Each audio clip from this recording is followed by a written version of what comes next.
Hello and welcome back to Scripture Revisited.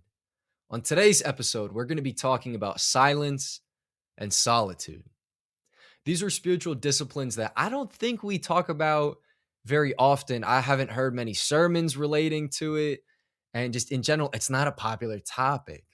We have spiritual disciplines that we're very well aware of, accustomed to practicing, such as prayer, fasting, ministry involvement, serving, generosity, hospitality. We're well aware and we know about those. But when it comes to silence and solitude, for some reason, it goes overlooked, not practiced, not examined. I think the perfect example of these spiritual disciplines is Jesus Christ himself. So I want to just read a few verses to set the foundation, to set everything into motion, and then we can build off of that. Mark 1:35, this is talking about Jesus.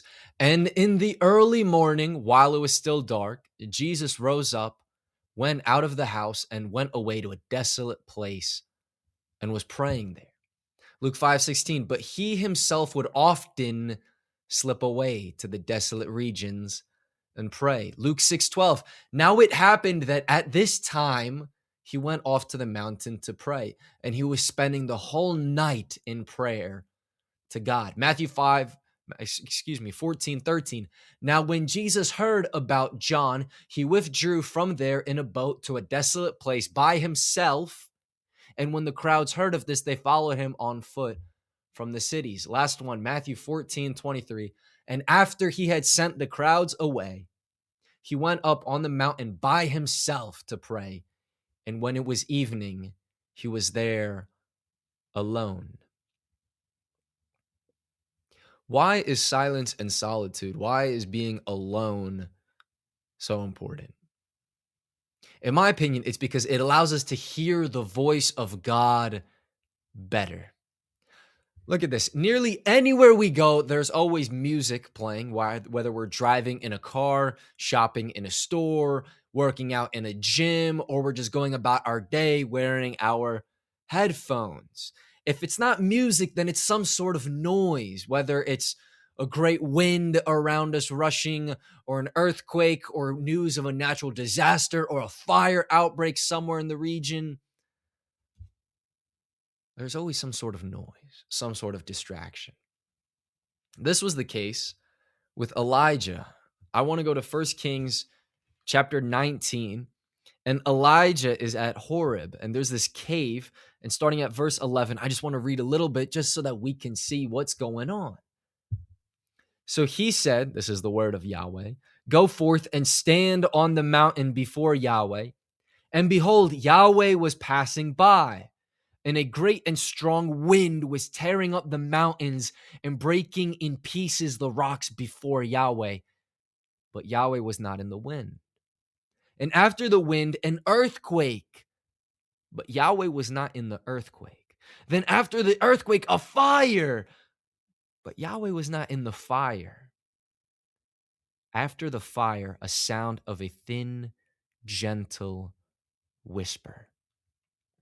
Now it happened that when Elijah heard it, he wrapped his face in his mantle, went out and stood at the entrance of the cave, and behold, a voice came to him and said, what are you doing here, Elijah?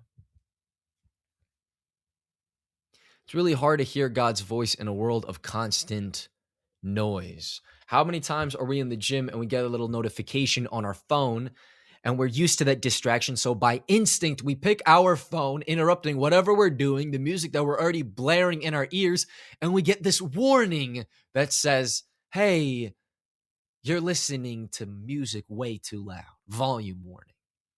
I've started getting those with the new iOS update, so it's always a nice breath of fresh air to just take it back and say, okay, I need to reevaluate how loud this is. I need to reevaluate what I'm listening to. I need to reevaluate what I'm putting in audibly. I would even say that one of the biggest addictions we have that we never talk about because we don't even know it's an addiction is the addiction to noise. Look at it this way. We always go over someone's house and there's music playing in the background. or in our room, the television never turns off. There's always something to fill that silence, to get rid of it. Why? We don't like silence. I personally love falling asleep in a pitch black room with no lights on and no sound. I don't want any distractions. I just want to be alone with God, with nothing bothering me. I just want to fall asleep. Those are my conditions for sleep. I've been over a couple of people's houses before, and we're watching a movie and it's time to go to bed, and there's a TV in the room. And one of the guys will go, well, I usually fall asleep with the TV on. And I'm like, well, I don't. So can we turn it off? And he's like, well, how about you meet me halfway? I'm like, I can't meet you halfway. I need the TV off. I need silence here. I don't think we realize how destructive it is to fall asleep to the television. It's our last moment before the day ends, and it is a pure time for prayer and devotion and reflection, self-examination, and we ruin it by filling it with noise. Silence, the reason we don't like it is because it heightens the noise in our mind. That's when our thoughts are the loudest, the convictions scream with everything they've got. That's when we can hear our regrets clearly. The shame is evident. The pride is there. It's revealed. It's in the silence where we can look at ourselves and analyze those thoughts. Some even find it necessary to have noise on during Bible intake and prayer. Well, I just like to have my ambient noise on. I just like to have these chants going. I just like to have an angelic choir. Look, I just think that's dangerous because we get used to it and then we cannot disassociate one from the other. When we think of Bible, we don't think of silence. We think of noise partnered with it. Now, I'm not saying to just go ahead and drown out all the noise in the world, but what I'm saying is don't tie the two together. It's always easier to avoid than it is to address the stuff that lives with the noise. There's great value in minimizing the distractions when examining the soul. So we talked about silence and solitude, making it easier to hear the voice of God. Another example is I believe that it's a form of worship. I believe it's a form of worship. Habakkuk 2:20 tells us, but Yahweh in his holy temple, let all the earth be silent before him. Zephaniah 1:7, be silent before the Lord. Romans 8:26, we all know this one. For sometimes when we're praying, I'm just going to paraphrase it, that our groanings are too deep for words. Never had that where we pray and we just have nothing to say? Because we're so full of awe, so full of majesty of God, that we have no words to express because they haven't been invented yet. It's deep respect. It's literally breathtaking. That's why we can't formulate anything to describe it. The reason that I said it's a little dangerous to read the Bible with noise, to be praying with noise, is because I believe what Paul Washer said, that the true Christian is able to worship God in a room with nothing. No lights, no sound, nothing. That's the exact environment that I fall asleep in, that I believe the majority of the world falls asleep in. Why would we try to destroy that with sound? It's in those moments of silence where that praise, it feels most potent. It feels strongest. Why? Because it's derived from the soul, not influenced by sound. It is genuinely rooted from within. It is not pushed into me from without. Another reason is it allows me to realign my spiritual perspective. How does silence allow me to realign my spiritual perspective? Let's take a look at Zechariah, who has a visit from the angel Gabriel, who stands before the presence of the Lord. Luke 1:20, and behold, you shall be silent and unable to speak until the day that these things take place, because you did not believe my words, which will be fulfilled in their proper time. We know the story.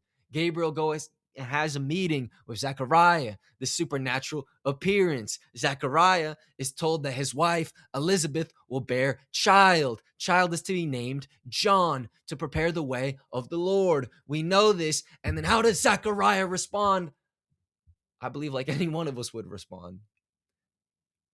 How is this going to happen? He doubted. And Gabriel tells him, you shall be silent until the day that this takes place. Now, I don't see Gabriel flying around and shutting our mouths until all the promises that we've doubted God would fulfill take place, which is great, because I think most of us, especially me, would go the rest of our lives in silence. But I believe that this is a wake-up call that sometimes we got to stop talking and start listening. Stop yapping and start taking in. Because I really do believe that to close the mouth is to open the mind. We have this constant focus on speaking, but not so much seeking. Always want to be heard, but not to hear.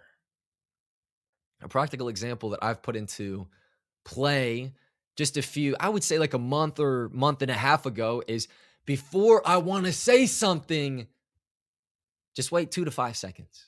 We have 2 seconds. We can wait 1, 2. If it's a little bit more important, I got to do some actual evaluation. I'll wait 5 seconds. 1, 2, 3, 4, 5. I've noticed that with this spiritual discipline, I've avoided a lot of potential conflicts.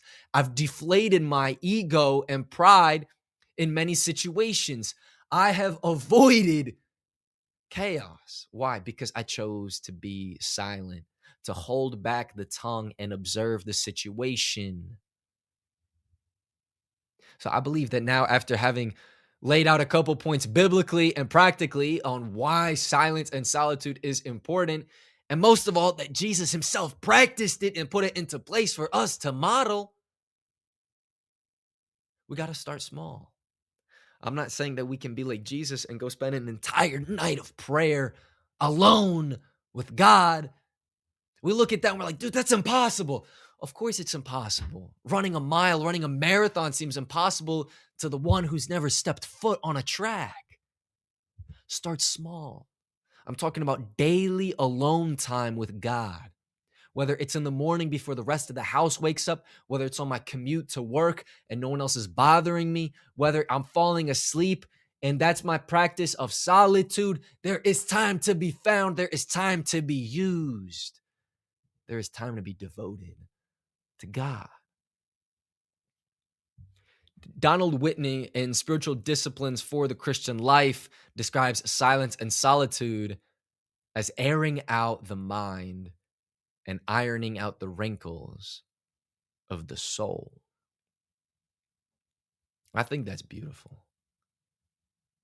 I think that's beautiful, and it is true when practiced. We respond to the wounds of our body. If we cut ourselves somewhere and we start bleeding, we respond to those wounds with urgency. So how can we ignore the emergencies of the soul? I go to the emergency room, to the urgent care, anywhere to get the proper treatment on my wounds, on my physical flesh. Why do I disregard the state of my soul? I'll leave us with this, that the quieter we are, the more we hear. I think one of the biggest complaints that we have is, I don't hear God. What's he saying? Oh man, I got to take out the AirPods. Got to put them in the case. I got to lower the volume in the car. I got to go be alone in silence. That's where I'll hear God. Well, how do I know it's going to work? It worked for Jesus. And I truly believe that anyone who reaches out to God to hear from God will hear from God. Why? Because those who ask will receive. Those who seek will find, and those who knock, to them it will be opened.